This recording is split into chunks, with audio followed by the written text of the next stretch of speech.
So we've covered the topic of why protein is essential and how much we should aim to eat.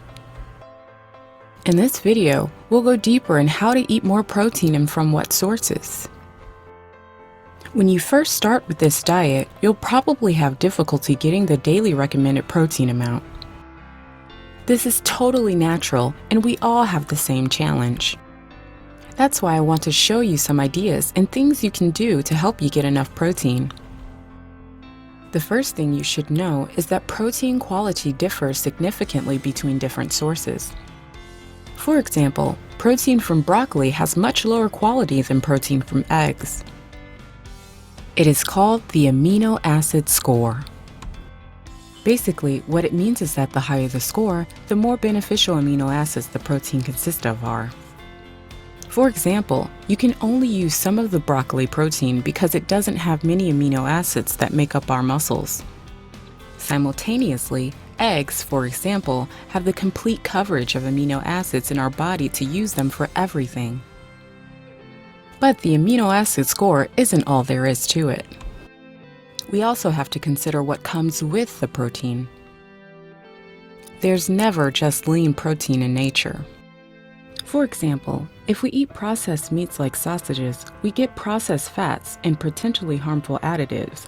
As for eating salmon, we get pure protein with excellent quality omega fats.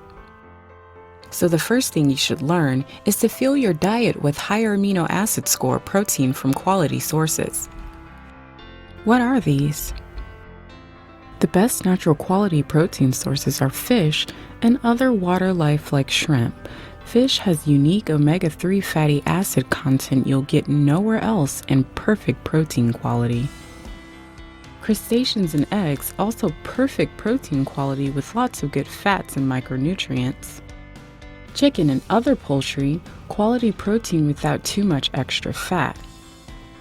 Low-fat dairy just because we can get the fat calories from much better sources like cottage cheese, curd, plain yogurt, and sometimes protein bars and drinks. Low-fat meat, also liver and other organs, same fat principle. Soy protein and some other plant-based high-quality protein. Also protein supplements, but we'll talk about those later. So the most significant portion of your protein should come from those sources. What other or secondary protein sources are there to fill your need? Nuts and seeds from which you will get a decent quality protein, but also fats, minerals, fibers, and other micronutrients. Legumes, lentils, and beans, oats, quinoa, and some other plants. So, knowing that, how do you get to eat this amount of protein? By planning, we are all programmed to eat lots of carbohydrates biologically and socially. So we have to work to get the protein consumption up. The best way is to start planning and writing down the amounts. Try and test different online apps and software. There are many great programs out there, some even for free. For example, MyFitnessPal at myfitnesspal.com. The more you plan and write down your eating, the more you'll learn. It is an invaluable experience. You should start by trying to add a half to 1/5 size portion of protein to every meal.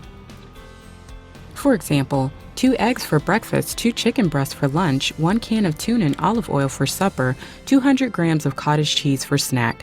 Secondly, you can make almost every food with more protein. If you like to cook or prepare your own food, try to start thinking of ways to raise protein content in those foods. For example, when making oatmeal for breakfast, you can add a spoonful or 2 chocolate protein powder to it, or even dump a skillet. Some people even blend eggs into their coffee. But be creative. Third, use protein supplements. I know, protein supplements are for steroid-addicted, over-aggressive bodybuilders and gyms. Protein supplements are a nice way to cover the protein need when nothing else comes to mind. Those don't have to be protein powders. For example, you can use a good low-carb protein bar when you're lazy, on a trip, or just want a sweet snack. There are also protein muesli, protein puddings, protein smoothies, and a big variety of protein powders. Keep at least some options in your kitchen cupboard or workplace lunchroom. So there are ways to add protein to your diet. It takes a little practice, but if you do it purposefully, then you'll get intuitive in no time. On the other hand, if you just try to eat more protein without an effort, you probably won't get enough.